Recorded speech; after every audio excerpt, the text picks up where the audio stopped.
Ahojte, vítam všetkých priaznivcov OKR Moto, no a hlavne endurákov. Ideme teraz porovnávať jablká s hruškami a vrhneme sa na debatu, čo je lepšie. Dvojtakt, štvortakt, nekonečná debata. Veľmi ťažká odpoveď, lebo záleží od toho, kde jazdíte. Na základe našich 20-ročných skúseností so značkou KTM a 47-ročných skúseností zo sveta motošportu sa vám pokúsime teraz v OKR Moto odpovedať na túto veľmi diskutovanú a veľmi ťažkú otázku. Ak budete jazdiť hard enduro a veľmi ťažké prekážky a veľmi ťažké vertikálne výjazdy, určite bude najlepšie pre vás jazdiť na dvojtaktnom motocykli, ktorý je extrémne ľahučký a si myslím, že najväčšia devíza pre vás bude, keď budete preklápať tú motorku z jednej strany do druhej, alebo keď budete visieť nad tou priepasťou niekde v rokline a pod vami len holé nebo. Tam určite využijete veľmi nízku váhu dvojtaktných motocyklov, konkrétne táto 150-ka, na ktorej po našej úprave je veľmi dobré a zaujímavé vozenie. No a samozrejme úplne oveľa lepšie a sa preklápa a dvíha zo zeme motocykel, ktorý má okolo 80 a plus nejakých pár kilo. Samozrejme pozrite sa na okrmoto.com a tam si pozrite presnú váhu. Ja si to už všetko nepamätám. Ja skôr jazdím a užívam si tú jazdu. No a keď máme chuť, čas, priestor, samozrejme referujem a hovorím to aj vám. Čo som zažil, cítil, počul na vlastnej koži, na vlastných rukách. Fantastický motocykel, či si zoberete túto najľahšiu 150-ku dvojtaktnú, alebo 250-ku trošku silnejšiu, alebo kráľovskú kubatúru a víťaza seriálu Hard Enduro pre sezónu 2023 a 2022. 300-ku, vždy to bude veľmi skvelá voľba.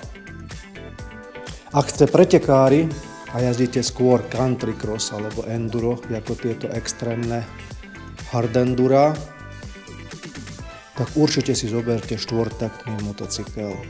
So štvortaktným motocyklom sa ľahšie jazdí, alebo rýchlejšie a jednoduchšie jazdí ako na dvojtakte. A mám taký pocit, aspoň u mňa to tak funguje, že na tom štvortakte som vždycky rýchlejší ako na tom dvojtakte. Tá jazda a štýl je úplne iný na dvojtakte a úplne iný na tom štvortakte. Konštruktéri KTM pre sezónu 2024 spravili jednu obrovskú vec. U týchto štvortaktoch ubrali motorovú brzdu. No a tie motocykle alebo tie výkonové charakteristiky motocyklov sa veľmi približujú. Čiže dneska, keď už jazdíte a nepočujete zvuk a neviete, či sa primiešáva v tom primiešávači olej, tak veľmi ťažko, alebo veľmi blízko sú tie charakteristiky, veľmi podobné sú.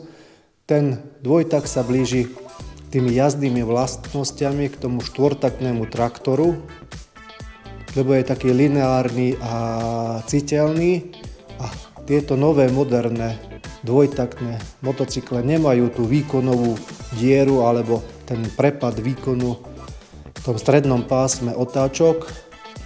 Z tohto hľadiska sú už veľmi príjemné, alebo veľmi dobre sa s nimi jazdí.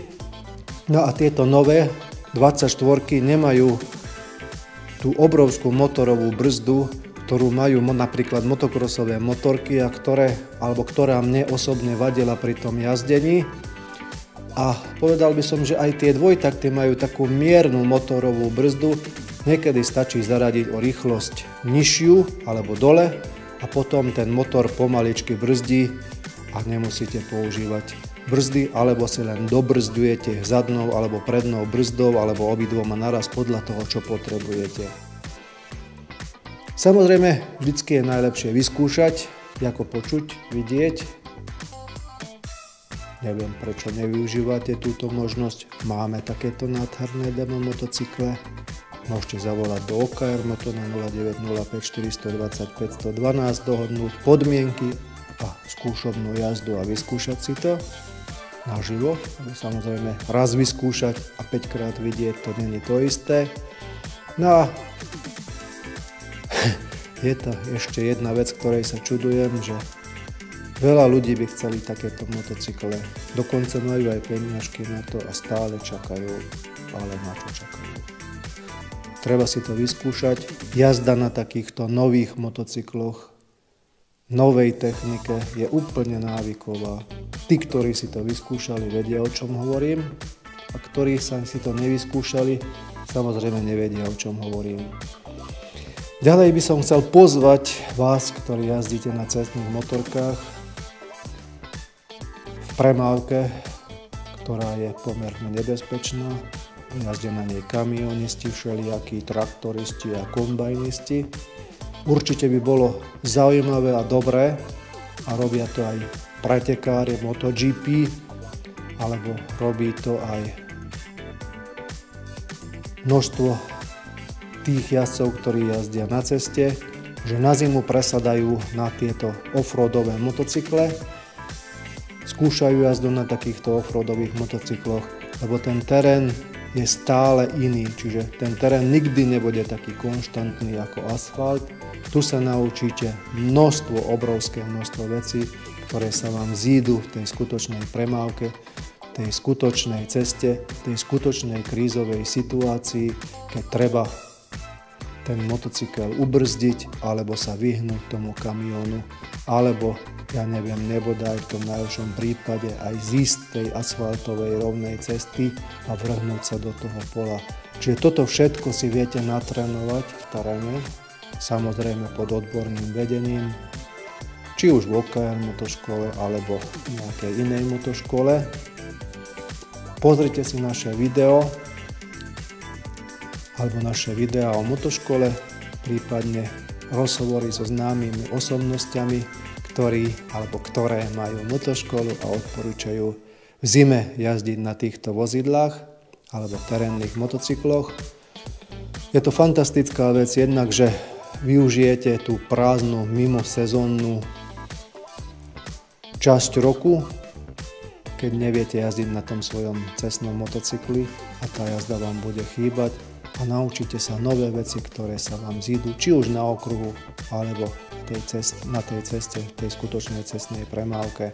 Čiže využite túto možnosť. Jazdite na takýchto strojoch, je to návyková jazda, je to fantastická vec, ktorej sa neviem zrieknúť, a ja dúfam, že aj po 70-ke budem na takýchto špeciáloch ešte jazdiť a budeme tu pre vás OKR Moto.